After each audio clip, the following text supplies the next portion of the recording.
Stragglers come in as they come in. But hi everyone, I'm Kate. I guess I'll start off with my introduction slide. I studied food systems and with minors in applied economics, international agriculture, and computer science at the U of M. I lived in Kenya for 6 months through a study abroad program and traveled to Burundi and Tanzania. I've worked for the Kenya Agricultural Research Institute and also Group Lens, which is an HCI lab, and I kind of put that in there. It's a team and computer interaction, kind of informs some of what I'm talking about and like how to work with people and software. And I'm actually moving to Kenya in June to have my dream job. Yeah, I'm ridiculously excited. What do you do? I'm going to be working for Crop Nuts, which is a great name, and they do soil testing, water testing, plant pathology analysis, and I'm going to be a software engineer. I think my technical title is Agricultural Technology Specialist, but it's basically a technical lead. Are you going to be able to use collaborative filtering there? What do you mean by that? That's Group Lens. Oh, yeah. Oh, okay. No, we're not going to be doing like that sort of stuff. But yeah, so there's a picture of me with some of the kids in my neighborhood.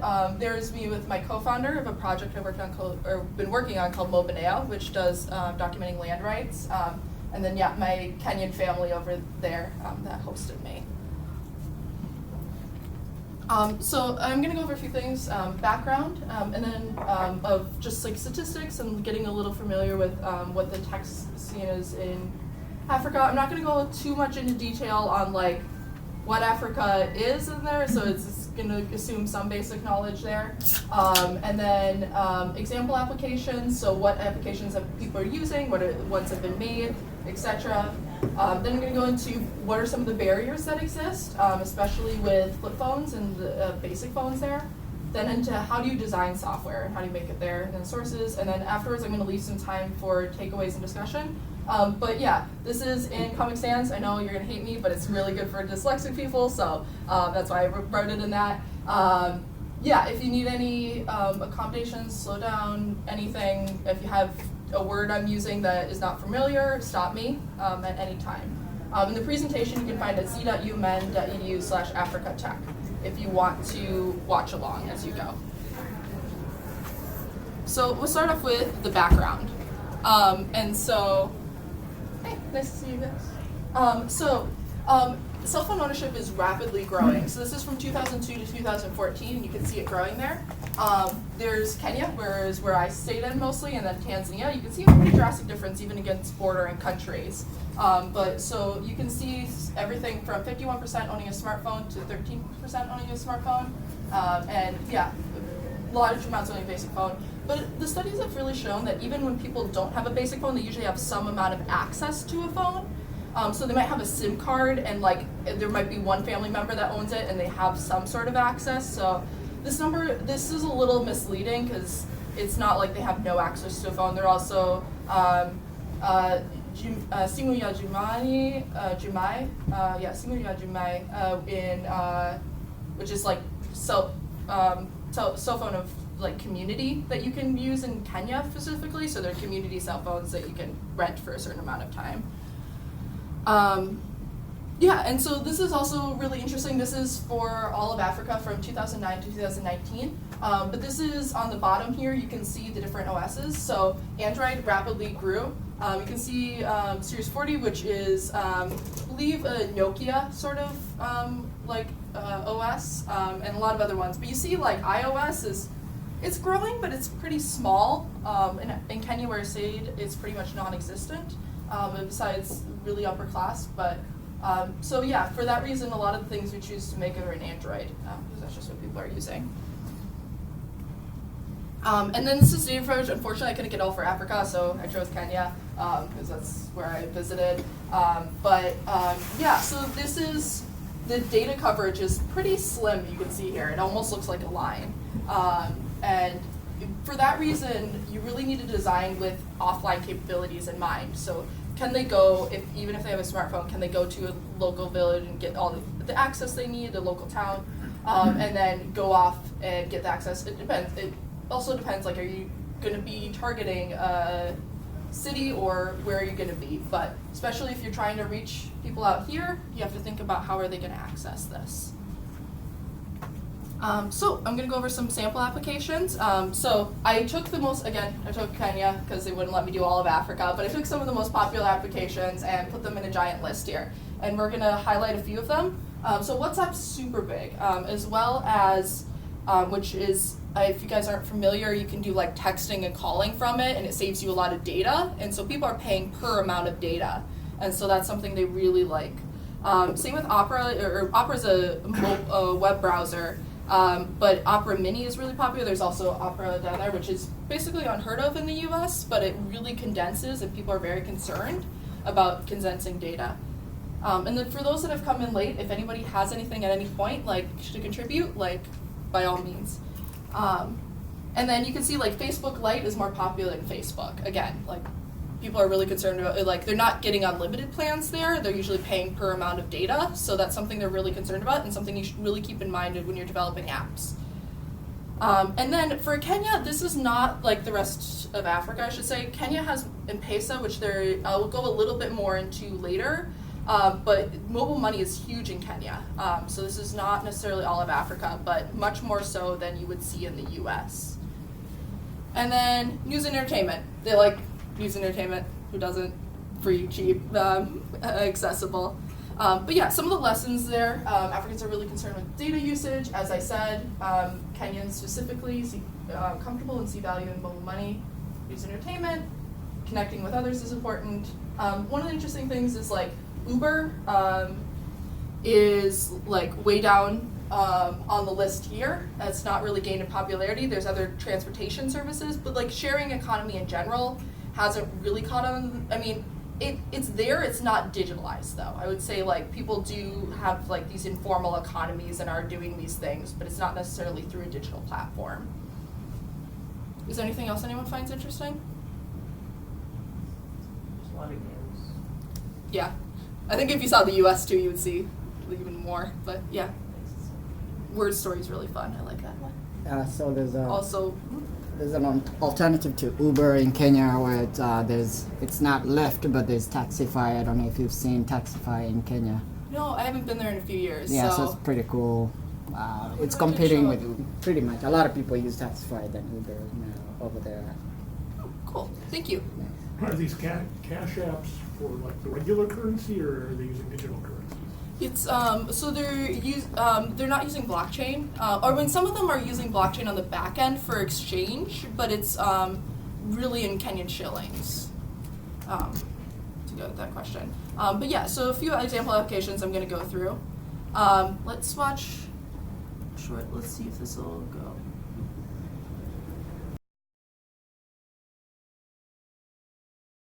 In this year's annual letter, Melinda and I make a big bet that almost everyone will have a mobile money bank account. And this will help them save and borrow.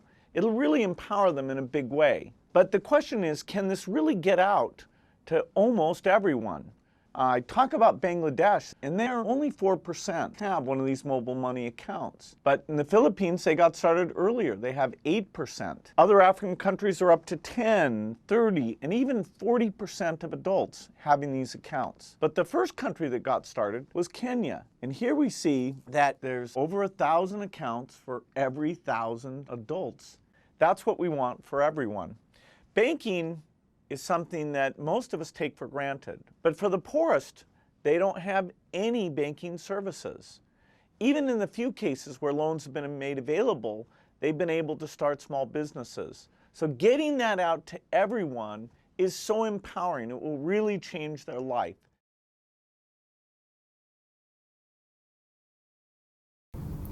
Yeah, so really M-Pesa was invented in Kenya. It was under Safaricom, which is owned by a British company, but it was a lot of Kenyan developers that really made this.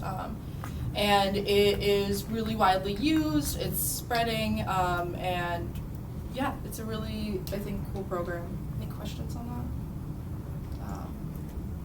Yeah, right here. Yeah. Is it SIM-based? Do you have to buy a SIM to use M-Pesa, or it's just anybody can download the app and use it? So it's a SIM card. It's based on Safaricom, and so one of the things with there is it's very. So one of the reasons it has succeeded is Safaricom has a really big monopoly, in Kenya, and so they can exchange these things through the SIM card. And so there's people, I think the Gates Foundation and some other people are working on blockchain applications where you can actually exchange these currencies between them and do that. But that's one of the things is why it succeeded is probably because there's this monopoly that exists. Is that kind of, Yeah, that's better. Okay. So another really cool app was Ushahidi. It was actually used in Obama's campaign, and it was originally made to combat election fraud, so people can report things and it all comes into one place, but they've used it for many other applications, reporting natural disasters, things like that. It's been really successful and came out of Kenya. Another one, this one is actually a German company, but has a lot of African crops on it, and they've had, good integration somewhat with it. You take a picture, so this is like a picture I took of my friend's citrus plant, and it gives you a few suggestions on there. It's not completely perfect, but it's an example of someone that is adapting their technology to work in different contexts while still working for their main market. And then, access to machinery. So this is, by the way, not like a complete list of all the apps and stuff that have been made or for or from Africans. Like we don't have time for that. But there's some really cool ones that I thought I would highlight, and this being one of them is Uber for tractors. So a lot of people don't have access to tractors, and as I put there, it's not clear if it's sustainable in the long term, but so far it's having some really cool, promising applications and getting people access to machinery they wouldn't have otherwise. And then, I think, that's less on this. But so then the other thing is IoT, so there's some really cool ones coming out. Friend is actually working on Ockridge, but there's some other big ones too for getting access to a lot of like soil moisture, other things in a pretty low cost, effective way, and getting this access out to farmers, because most of Kenya's economy, and I think most of sub-Saharan Africa's economy, I can say that is agriculture, or at least the most employment is in that area. So if you want to combat poverty, you're gonna help farmers. Okay, and so then transitioning to another one. This is kind of a presentation within a presentation. I did this, this presentation is kind of in there, but I thought it was really illustrating of some of the barriers that you face there. So especially in Kenya, there's a big impact of M-Pesa is scams. There are lots of them. Can everyone kind of read that story there? I'm not seeing any no's, so okay. And so a lot of farmers didn't know how to block or unsubscribe from these things. There was identity theft, there was scams, and so because of this, they don't necessarily trust all the information they're getting from their phone. There's also a study done by Susan Wenchie, and she found a lot of the farmers as well believed that the devil could contact them through their phone, so they didn't necessarily trust everything that was coming from their phone and would shut it off at night. There was a mistrust. So when you're making services for people and you're using texting, you have to think about these dynamics and how they relate to their phone. And then in addition, there's also a lot of fake phones as well. So this is actually not a real Nokia, it's a fake one. Even though a lot of the Nokias are a lot prettier, the fake ones are prettier than the originals. The original Nokias are not, no. But the problem is, like, a lot of people don't realize that they're buying fakes, and they break a lot easier, have a lower battery life, and they have to pay for every time they're charging their phone. So they'll bring it into a little charging station, and then they'll pay like 20 cents or sometimes like 5 cents, like a few cents to charge up their phone. And if you buy something with a lower battery life, that's costing you money. And they break easier, last, again, a fifth as long as some of the originals. So one of the things in the study that they found was that cheap was expensive, is a quote that a farmer said. So you can buy the originals for 20 bucks. This is the one I had in Kenya. And the knockoff ones are cheaper, but in the long term, it's going to cost you. And that's one thing that farmers definitely realized, and then sometimes didn't realize until after they bought the phone what they were buying. I'm not going to play that video, or how much time do I have? Okay, we can do a little bit, but yeah, the government, at least in Kenya, did a little bit of a shutdown. Oh, no, okay, it's not available. So we're gonna continue, but the government is doing shutdown. They did one where basically based on the code in the phone, they shut down the ones that were not authentic, which a lot of people criticized in Kenya that it hurt consumers more than the people actually selling it. And people are unsuspected, but then a lot of manufacturers have found ways around this now, and so yeah, they're working on seizing phones and such. So some of the impact of this, there is a lack of trust in digital solutions and messages. So a lot of people make solutions, and there's tons of them out there that have absolutely failed to targeting farmers for information.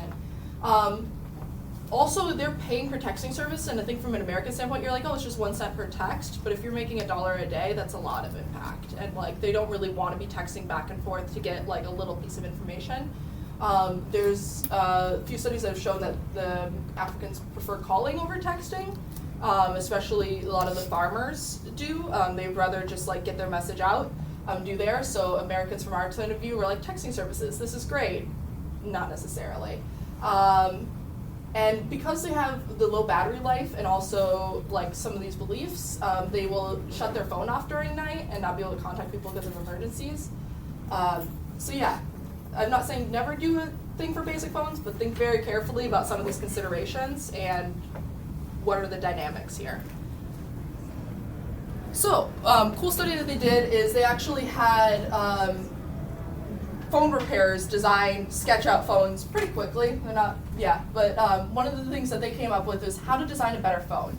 So one of the things they found is like people would have their phone in their mouth for the light, and so when they were cooking at night and they didn't have any other light, and then saliva and bite marks would get in the phone.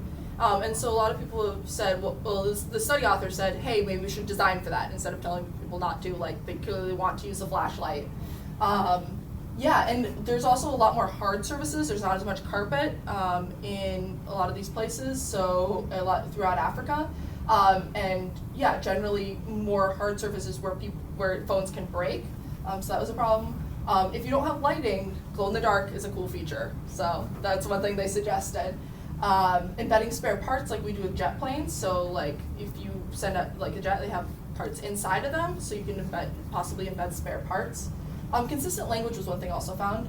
So even they would use English, but they would the farmer said it was like inconsistent English, so it'd be like remove or delete for the same thing. And keeping that language consistent and developing standards are really important if you're gonna tell someone in their second or third or fourth language like how to use a phone.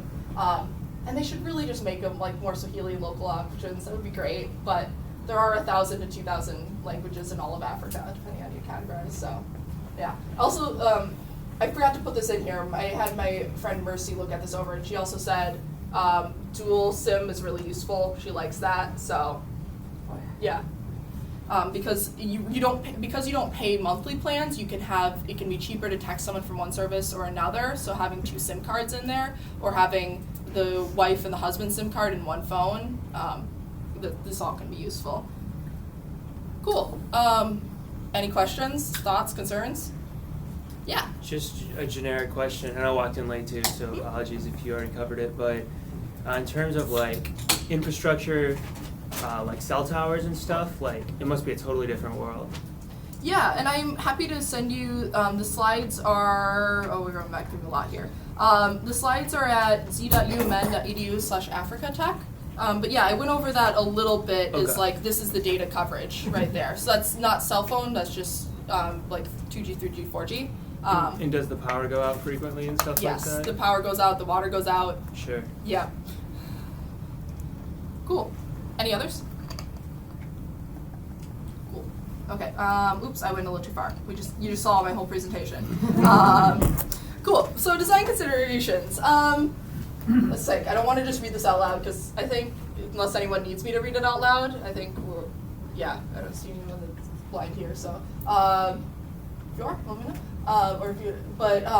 Yeah, I would say some of the things I've learned is don't always jump to the most technical solution. There's some stuff that's like there's some stuff that needs to be built that's just informational, giving people access, like adapting things that have worked one place and adapting it to work together because it's not the same thing. Yeah, I'll go into symbols a little bit more and reliable internet. But I guess another one I would say too is perceived power and perceived knowledge balance. Myself going in there as a Mzungu or like a white person or a foreigner, they would often expect me to know everything. And I had to really work with them and break that down and say, like, you are a farmer and agronomist, I don't know all the things that you know, and like to be needing to teach me. And that can be a real barrier when you're doing UX design, is if they assume that you just know everything, and unfortunately that's been taught over a long period of time. But yeah, asking locals experts, wireframing, prototyping, lots of user testing. And yes, one of the things you have to consider too is the different Englishes I talked about, 1,000, 2,000 languages, calling them texting. I guess I went over this, but here's a great map of some of the different languages. Certainly not all of them. But symbols. So they're trees, rain, so trees in most areas of Africa can not, like I had a problem with the designer. We're making land rights software, and he was an American designer, kept making trees over and over again. And everything we had learned in talking to local people, like, trees are associated with community, and that's where the elders gather around. That's not associated with land. And so some of the things how we associate different things might be connected differently, so you have to consider that. Rain, like in the US, we kind of consider that pretty bad, but if you're a farmer and there's not always rain is great. Rain is wonderful. It's a sign of good luck for marriage. It's everything you want. So if you put a smiley, sunny face on there, that might be associated with drought. And there's some if they have other apps, they've seen other symbols. But yeah, look at other apps they use, test everything. Floppy disk, if someone hasn't seen a floppy disk, same thing as when you're working with young people here. And then I'm going to do a plug for this. It's called MinneBar Design Toolkit. It's design thinking, which, I don't know, it's like, some people might be familiar, some not, so I'm not going to go too much into that, but it's like, talks about how to get company buy-in, how to do appropriate cultural, how to get feedback from your customers and testing it, and I really would recommend, reading that. I'm not going to go into everything from it, though. Is there any questions on it? And then, my last thing. So I'm going to go into a little bit, this is the one I've used for Mobinail, which is my land rights software. But yeah, I'm going to kind of go through this and how I develop things to work offline, because that's really important if you're going to have someone work in rural areas. So I wanted to go at least a little bit into the technical there, probably not too much in the weeds. So SQLite is a SQL server, so the database, but it can be on Android phones. So on us, we have it locally on our Android phone. And you can use it in Java or Kotlin, which are two different programming languages. And so that lives on there. And then there's a REST API that we use to talk with it. So basically store all the data offline, and then when they do get internet connection, connect it back up. And then I find cloud servers like AWS is the one I use really important because you don't want to handle servers on the ground there. Maybe in the US if you want to host them here, but I just say there's a lot of really good cloud options. Do that. We use Spring Boot. That's not, you could use anything on there, when it comes into this stuff. And then we also use a website, so we put that stuff on there. But ignore that. I should have simplified this. But basically, the connection between the SQLite server, this REST API, and then the server here are really what's important. And then we have another MySQL server that stores it for long term in there. And creating that connection is kind of a pain in the butt, but you need to do it if people are going to be working on your application offline. And think about it from the start, is if you're having a lot of APIs that are constantly making calls to the internet, this isn't going to work. So designing things with this idea in mind when you start is going to help a lot. Cool. So there are some of my sources. Again, I had the link on there if anybody wants it. We're happy to give that. I'm going to actually, going to meet with Susan Wenshi. She's done a lot of really good work, and that's where I based a lot of my things on. So, cool. Thank you.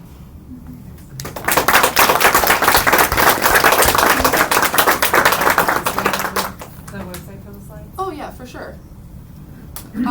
So yeah, I know there's a few people that are like have been to Africa or from the African diaspora here. So like I want to like if you guys or anybody has like thoughts or questions or like stuff, that would be great. Yeah, so in one of the slides you say don't just jump to blockchain and machine learning, and that is true that people just think these are the solutions for everything, but M-Pesa, how it started is just through regular text message, not a smartphone or anything. People have a basic phone and they can go to a restaurant and pay the restaurant after they eat. You can split the bill with somebody. And you don't need a smartphone for that or anything. And it's so always think of very simple solutions and what's available too.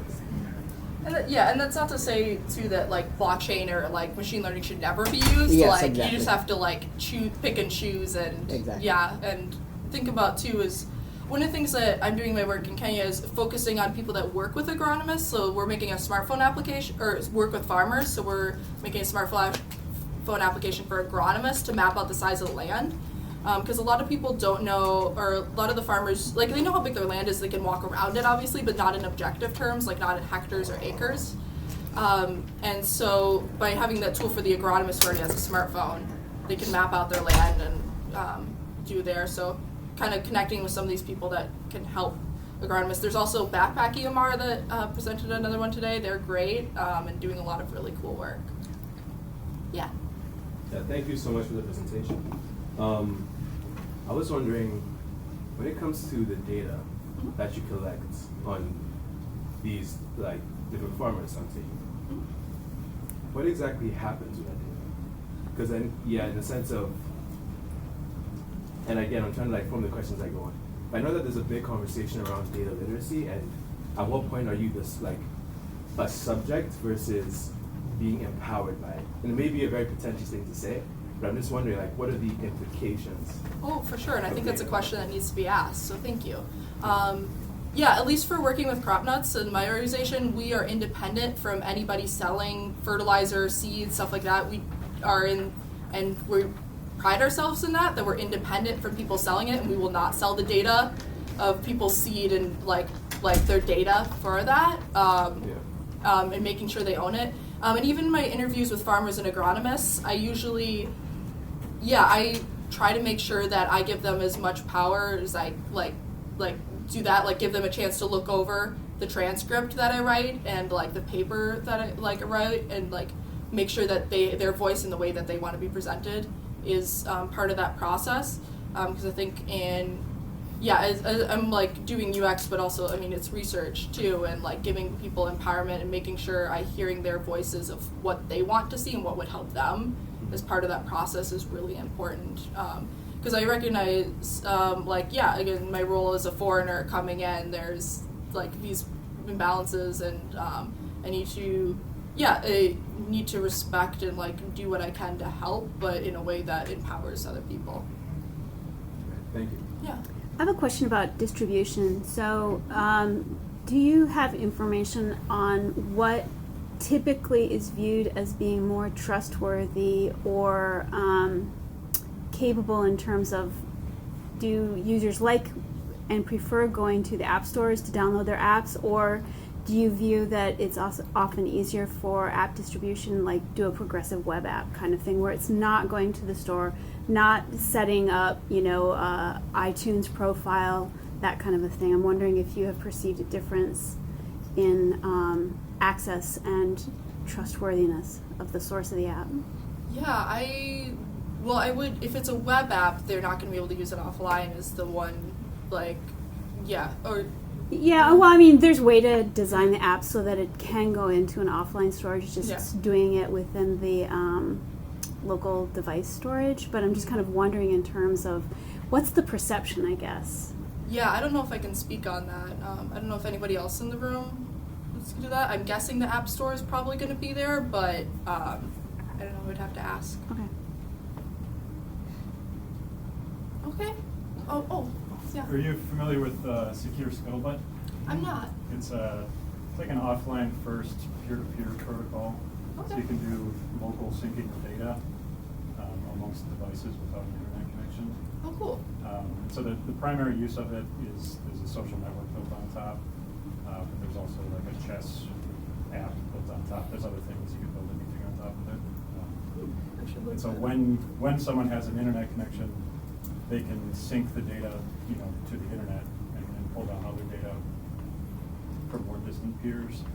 But people locally can use it and just sync amongst themselves.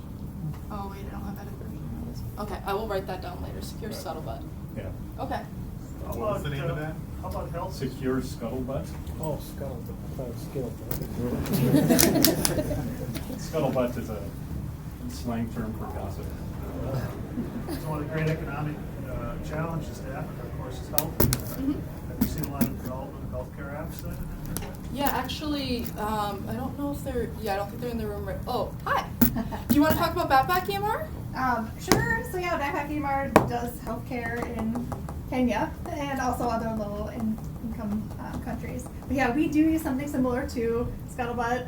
Similar to that, we do the offline syncing, so we can facilitate a full clinic in really rural areas, especially for pop-up clinics. Got another one for you too. It's called Mapeo, M-A-P-E-O. Okay. It's an offline first mapping software. Okay. You can sync locally amongst yourselves. That might be helpful for Yeah, them. for like drawing out, basically creating maps. Based Yeah, on- because you can do some offline syncing with Google Maps and stuff like that, but it's not usually the user has to like go in there for it. And Yeah, this is like it's kind of like OpenStreetMap, where it's like a crowdsourced mapping thing, but it could be just within a community. They want to create maps of, say, agricultural land or whatever. And what was your name? My name is Sean. Sean. Thank you, Sean. Yeah. Cool. Oh, Could you mainly talk about mobile phones? Do they have much of a desktop presence as much? It's definitely, most people have mobile access. That was by far what people are using. If you're working in an office or something like that, or among the middle class, you'll find like more laptops and desktops and such. But I mean, if the title of the talk was accommodating poverty, and so if it's more the poorest of the poor, they're gonna have a flip phone or like a basic phone, and then a stage up from that will be a smartphone, and desktop is kind of way down the line. Cool. Okay, thank you everyone.